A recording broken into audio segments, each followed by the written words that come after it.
දිදුන්නේ හිනකැන්දු නිල වර්ණේ නේත්‍රාමනරම්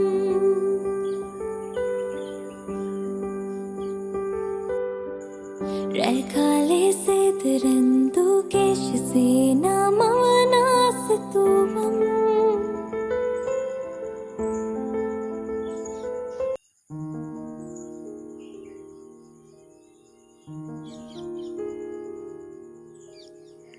මගේ ජීවිතේ තවත් එක ලස්සන දවසක්.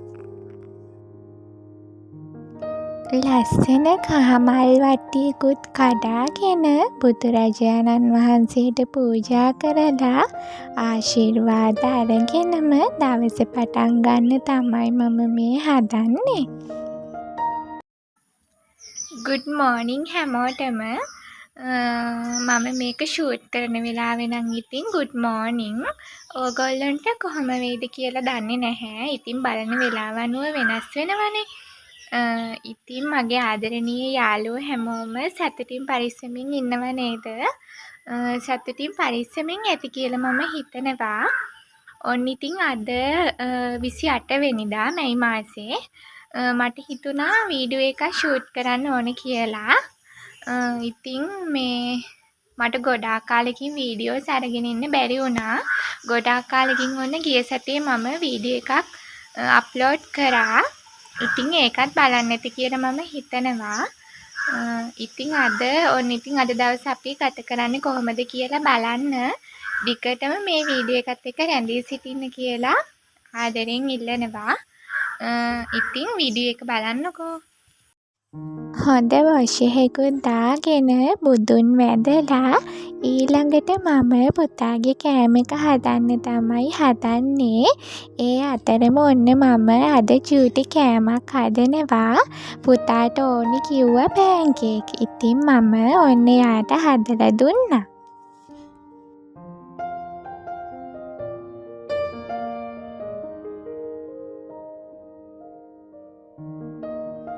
එයාටත් කවලා එයාව කාටුන් බලන්න දාලා මම මගේ උදේ වැඩ ටික කරන්න තමයි හදන්නේ.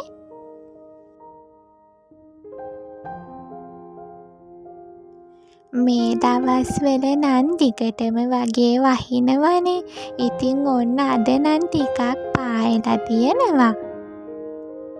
මගේ channel එකට එකතු වෙලා ඉන්න ඔයාලා හැමෝටම ගොඩාක් ස්තුතියි වගේම ගොඩාක් ආදරෙයි.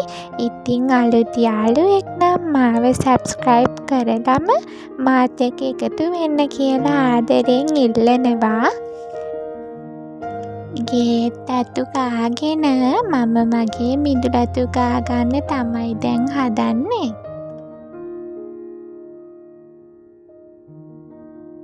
ඔන්න ඉතින් අද පායපු දවසක් නිසා මම රෙදි එළියෙන් වනා ගන්නවා. වෙනදා නම් මම ඇතුලෙන් තමයි දාන්නේ. මම හිතනවා ඉතින් අද අවුවට රෙදි ටික වේල ගන්න පුළුවන් වෙයි කියලා.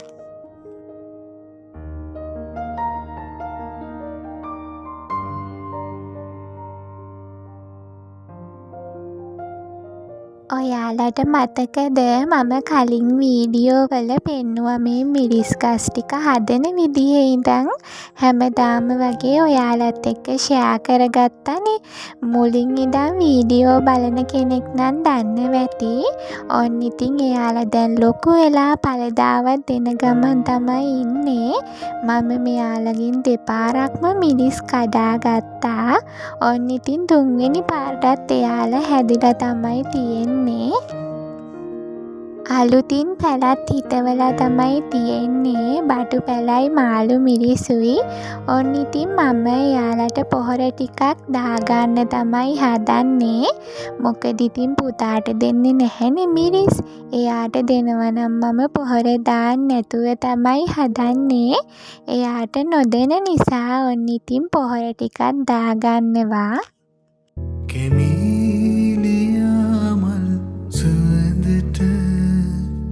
සඳ කිමි මත පාතිය තිය කෙමීලියා මල් සුවඳට සඳ කිමි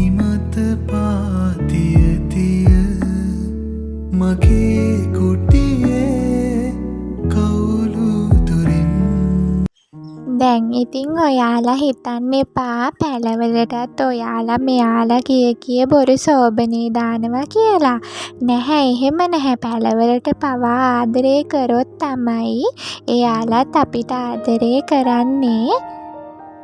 ඉතින් ඔන්න දැන් පුතාගේ ලන්ච් එකත් ඇවිල්ලා තමයි තියෙන්නේ. මම එයාට කවලා එයාව නිදි කරලා මම චූටි වැඩක් කරන්න තමයි හදන්නේ. ඔයාලා ඉතින් මගේ වීඩියෝස් ඉස්සරින්දම්ම බලනවා නම් දන්නව ඇතිනේ. මම ඉතින් මේ දේවල් සතියකට පාරක් වගේ කරනවා. ඔන්න ඉතින් ස්වාභාවිකවම ගෙදරම ලස්සන වෙන්න තමයි මම මෙහෙම කරන්නේ. සැලොන් වල ගිහිල්ලා නම් මේ දේවල් මම කරන්නේ නැහැ. මම ඉස්සෙල්ලත් කියලා තියෙනවනේ. ඔන්න ඉතින් ස්වාභාවික දේවල් වලින් තමයි මම මේ විදිහට ලස්සන වෙන්නේ. ඉස්සෙල්ලම මම මගේ මූණ පිරිසිදු කරගෙන ස්ක්‍රබ් කරගන්න තමයි හදන්නේ. කොමාරිකා කෑල්ලක් කපාගෙන ඒක උඩ පොත්ත චුට්ටක් කපලා අයින් කරලා ඒකට සීනි ටිකක් දාලා මූණ හොඳින් විනාඩි 10ක් විතර ස්ක්‍රබ් කරගන්න ඕන. එතකොට මූණේ තියෙන කුණු දූවිලි ඔක්කොම ඉවත් වෙනවා.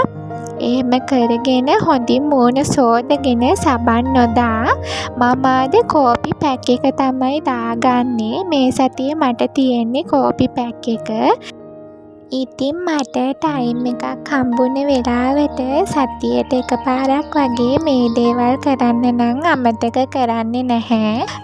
පුතා නිදාගත්තාම තමයි මේ දේවල් කරන්න ඕන.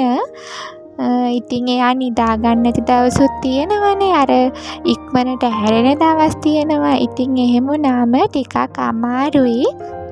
ඉතින් මම හොඳට පැක් එක දාගෙන විනාඩි 20ක් විතර ඉන්න ඕනි නිසා ඔන්න ටීවී එකේ වර්ක්අවුට් එකක් දාගෙන වර්ක්අවුට් එකක් කරන්න තමයි හදන්නේ. ඉතින් ඔන්න දැන් විනාඩි 20ක් විතර ගියා. මම මූණ හොඳින් සෝදගෙන ආවා.